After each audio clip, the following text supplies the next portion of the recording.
Le Seigneur soit avec vous et avec votre esprit. Évangile de Jésus-Christ selon Saint Jean. Gloire à toi, Seigneur Jésus. En ce temps-là, Jésus leva les yeux au ciel et dit, Père, l'heure est venue. Glorifie ton Fils, afin que le Fils te glorifie. Ainsi, comme tu lui as donné pouvoir sur tout être de chair, il donnera la vie éternelle à tous ceux que tu lui as donnés. Or, la vie éternelle, c'est qu'ils te connaissent, toi le seul vrai Dieu, et celui que tu as envoyé, Jésus-Christ. Moi, je t'ai glorifié sur la terre en accomplissant l'œuvre que tu m'avais donnée à faire. Et maintenant, glorifie-moi auprès de toi, Père, de la gloire que j'avais auprès de toi avant que le monde existe. J'ai manifesté ton nom aux hommes que tu as pris dans le monde pour me les donner. Ils étaient à toi. Tu me les as donnés et ils ont gardé ta parole.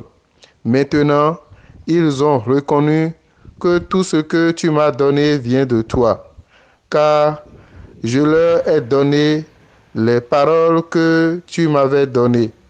Ils les ont reçues. Ils ont vraiment reconnu que je suis sorti de toi et ils ont cru que tu m'as envoyé. Moi, je prie pour eux. Ce n'est pas pour le monde que je prie, mais pour ceux que tu m'as donnés, car ils sont à toi. Tout ce qui est à moi est à toi, et ce qui est à toi est à moi, et je suis glorifié en eux.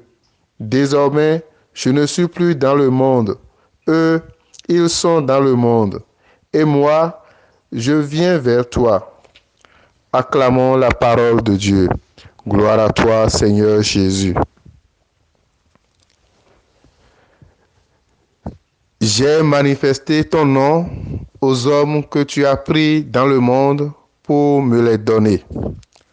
Chers frères et sœurs en Christ, l'existence terrestre du Christ n'a été que pour faire connaître aux hommes Dieu dont le visage nous a été caché en quelque sorte par le voile du péché. Pour déchirer ce voile et rétablir la relation entre Dieu et l'homme, le Christ a fait de la volonté de son Père sa nourriture. Ma nourriture, c'est de faire la volonté de celui qui m'a envoyé. Il a ainsi fait de l'obéissance l'instrument de notre libération et de notre bonheur. L'Église que nous constituons avec notre baptême, l'Église à qui revient après l'ascension de poursuivre cette œuvre de libération des esprits humains par l'annonce de la bonne nouvelle du Christ ressuscité, le seul roi de l'univers, l'Église a hérité le trésor de l'obéissance et ne cherche pas à satisfaire des volontés humaines ni à servir des pouvoirs quelconques, mais à éclairer les hommes pour Dieu. Telle est la force même de notre Église catholique. Chaque chrétien, en tant que membre de cette Église missionnaire, doit en toutes choses chercher à accomplir la volonté de Dieu, ce qui nécessite de notre part le discernement et la prière, mais aussi le renoncement à nous-mêmes pour écouter à l'intérieur l'Esprit Saint qui éclaire nos esprits sur la vérité des choses. La vie de foi et de mission que nous avons accepté d'embrasser par notre oui au baptême est une inscription à l'école de l'Esprit Saint. Elle est aussi une vie de renoncement et de sacrifice total pour la gloire de Dieu.